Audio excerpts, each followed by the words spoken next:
Hello to everyone, welcome to a new podcast, a new episode in the wisdom of order, disorder, and so on.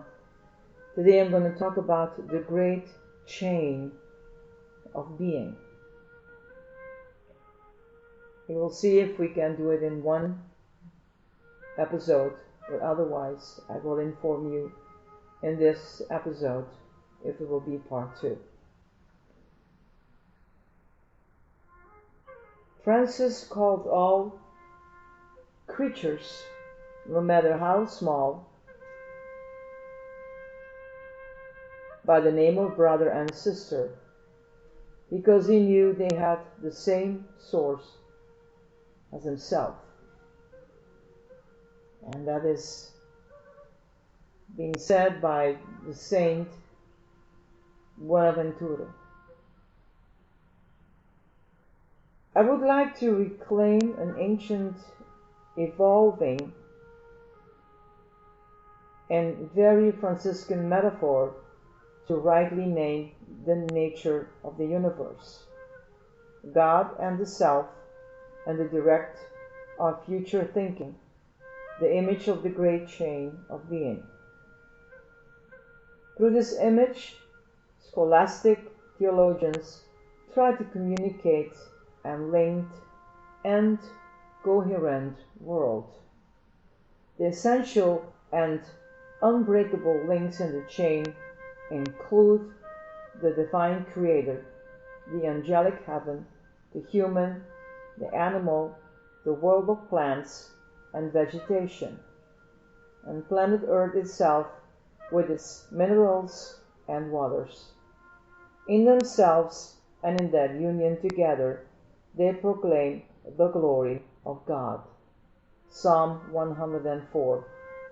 And the inherent dignity of all things, this image becomes the basis for calling anything and everything sacred. What some now call creation, spiritually, deep ecology, or holistic gospel actually found a much earlier voice in the spirituality of the ancient Celts or Celts, the Rhinelands mystics, and most especially Saint Francis of Assisi. Women like Hildegard of Bingen, 1098 and 1179, communicated it through music, art, poetry, and community life itself. Scholars like Saint Bonaventure created an entire Summa Theologica based on Saint Franciscus' spiritual seeing. In the soul's journey to God, we must present to ourselves the whole material world as the first mirror through which we may pass over to the Supreme.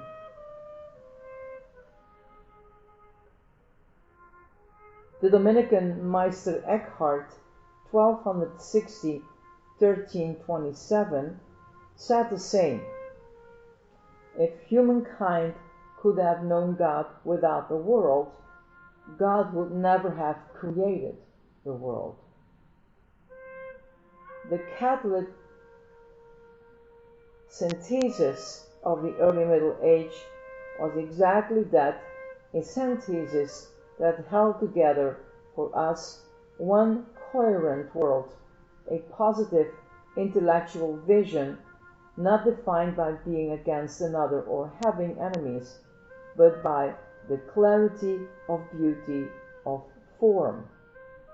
It was a cosmic egg of meaning, a vision of Creator and a multitude of creatures that excluded nothing. The great chain of being was the first holistic metaphor for the new seeing offered us by the Incarnation. Jesus as the living Son, as the living icon.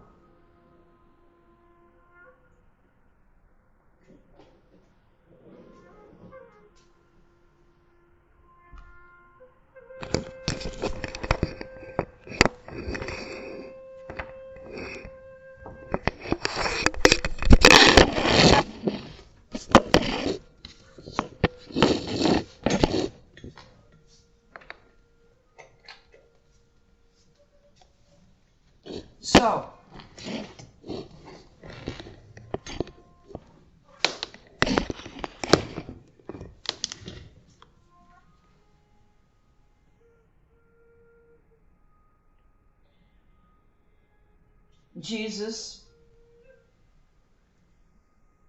as a living icon of integration, the coincidence of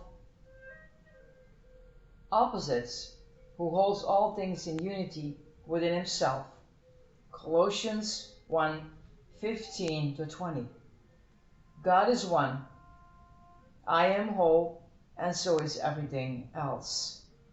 Sadly, we seldom saw the Catholic synthesis move beyond philosopher books and mystics' prayers. The rest of us Catholics often remained in a fragmented and dualistic world, usually looking for the contaminating element to punish or the unworthy member to expel, while still daring to worship the cosmic scapegoat, Jesus. We scapegoated the other links in the great chain of being. We have been unwilling to see the divine image in those we judge to be inferior or unworthy, sinners, heretics, animals, things growing from earth and earth itself. Once the great chain of being was broken, we were soon unable to see the divine image in our own species, except for folks just like us. Then it was only a short time before the Enlightenment and modern secularism denied the whole heavenly sphere and denial unknown in any culture except the recent West, and finally the divinity itself. As the medievals predicted, once the chain was broken and one link not honored, the whole vision collapsed. Either we acknowledge that God is in all things, or we have lost the basic for seeing God in anything. Once the choice is ours and not God's, it is merely a world of private preferences and prejudices. The cosmic egg is scattered. I am grateful that the positive formulation persisted in the Franciscan motto and coat of arms: my God and all things. Saint Bonaventure, who is called the second founder of the Franciscan order, took Francis' intuitive genius and spelled it out into an entire philosophy. The magnitude of things clearly manifest the wisdom and goodness of the Triune God, who by power, presence, and essence existed uncircumcised, uncircumscribed in all things. God is within all things, but not enclosed, outside all things, but not excluded, above all things, but not aloof, below all things, but not debased. Bonaventure further expanded on the philosophical idea of God as one whose center is everywhere and whose circumference is now here.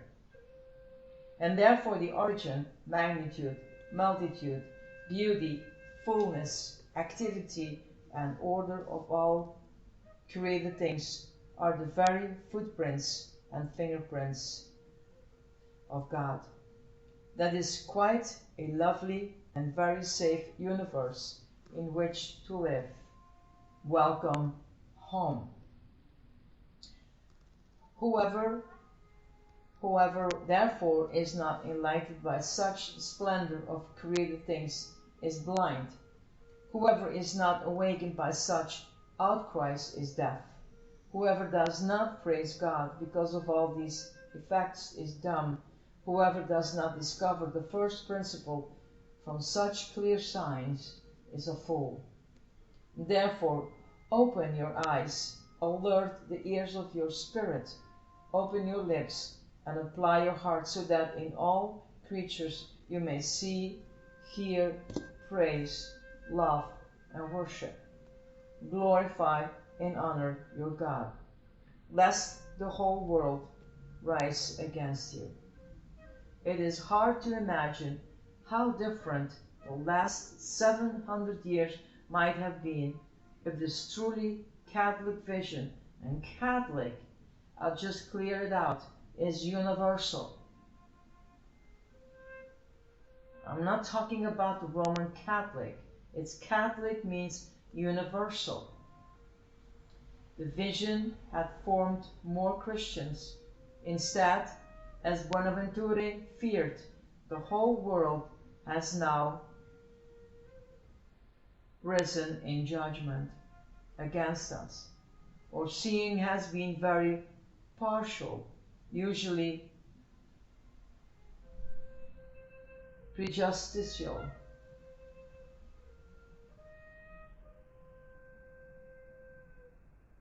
And often not seeing at all. The individual has always decided and discriminated as to where and if God's image would be honored.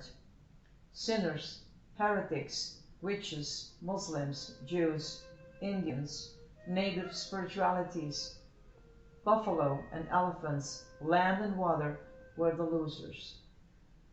Yet we dare to call ourselves monotheists. One God tends to move people toward one world, or Christ-like, the divine indwelling subject to our whimsical seeing seems to dwell nowhere except in temples of our choosings. It seems we have always had a pro-choice movement. Until we weep over their sins and publicly own our complicity in the destruction of God's creation,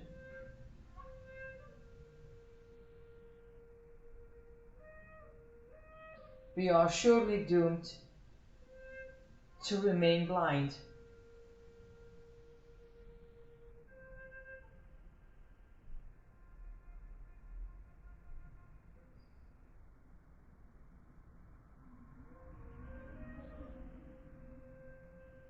We always think the problem is elsewhere, whereas the gospel keeps the pressure of conversation on us.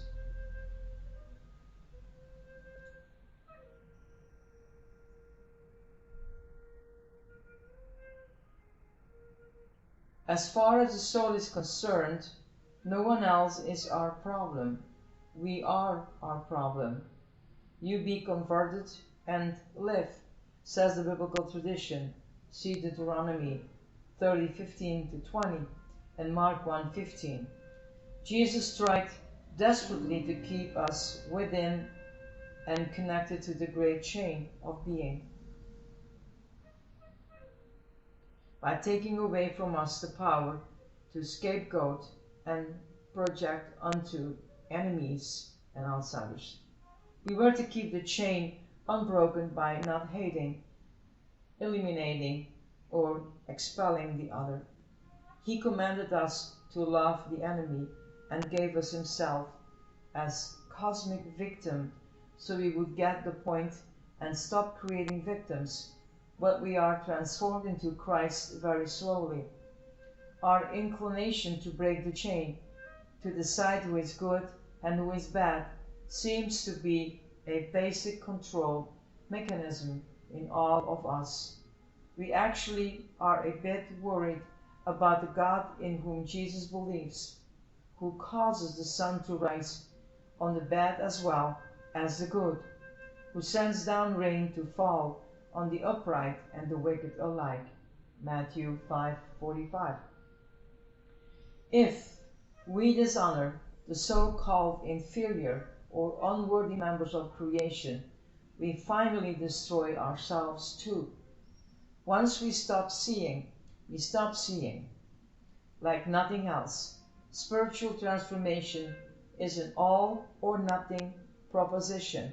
Like Jesus' robe, It is a seamless garment. He wore it and offers it to us. Paul did for Jesus exactly what Bonaventura did for Francis. He took the lived life and made it into philosophy or theology. The seamless garment is still intact in Paul's most quoted analogy of the body. If one part is hurt, all parts are hurt with it. If one part is given special honor, all parts enjoy it. And it is preciously the parts of the body, and it is precisely the parts of the body that seem to be weakest, which are the indispensable ones. And it is the least honorable parts of the body that we clothe with greatest care. 1 Corinthians 12, 26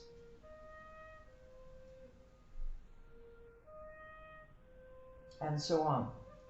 Paul, the former mass murderer, Saul, knew well religion's power to create hate and violence toward other people and other links in the great chain of being. He left no room for scapegoating in his teaching. There is one God and Creator of all, over all, through all, and within all.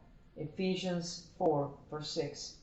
For those given sight by the gospel, there is only one world, God's world, and it is all supernatural. We may no longer divide the world into sacred and profane, fanon and profane. There is cosmic symbolism in the tearing of the temple veil from top to bottom at the back of Jesus. Matthew 27:51. In the one world, liberated by Christ, our need to divide and discriminate has been denied us, and frankly, we don't like it.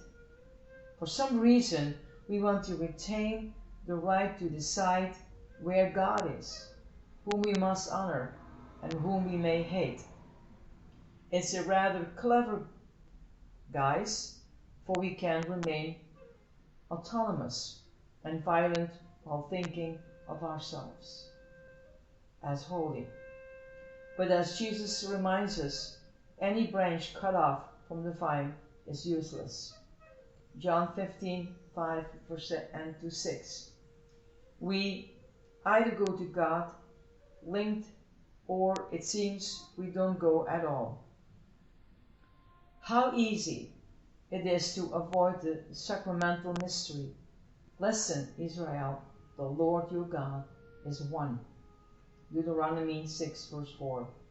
Jewish monotheism became the basis for one coherent and cosmic world, where truth is one and there is no basis for rivalry between the arts, science, and religion.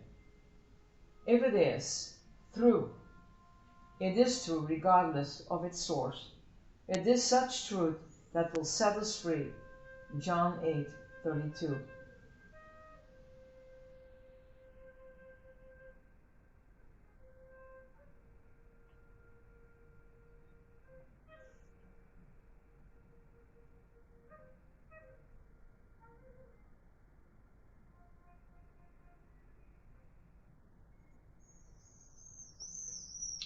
Those who continue to look through microscopes and telescopes are surrendering to the mysteries of an infinite creative spectrum.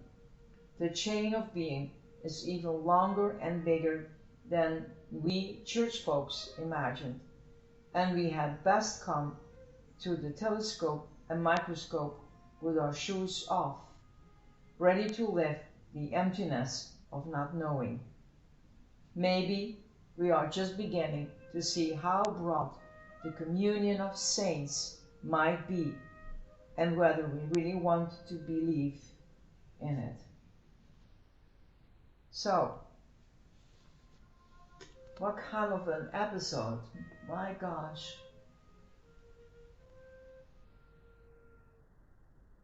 We are created in the image of God.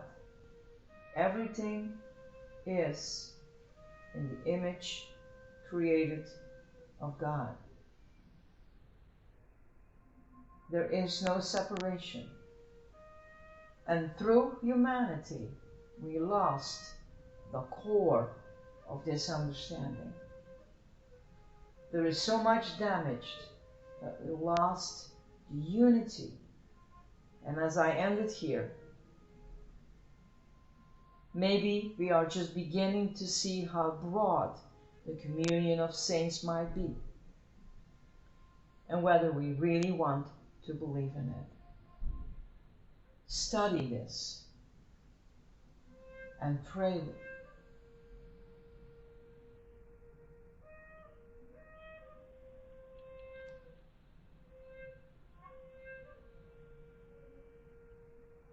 The great chain of being ends here. And our next episode in this podcast will be the power of forgiveness. So I'll leave you with this and hope you consider thinking about very deeply for your own personal life. And maybe you can help others to see this, how you are created.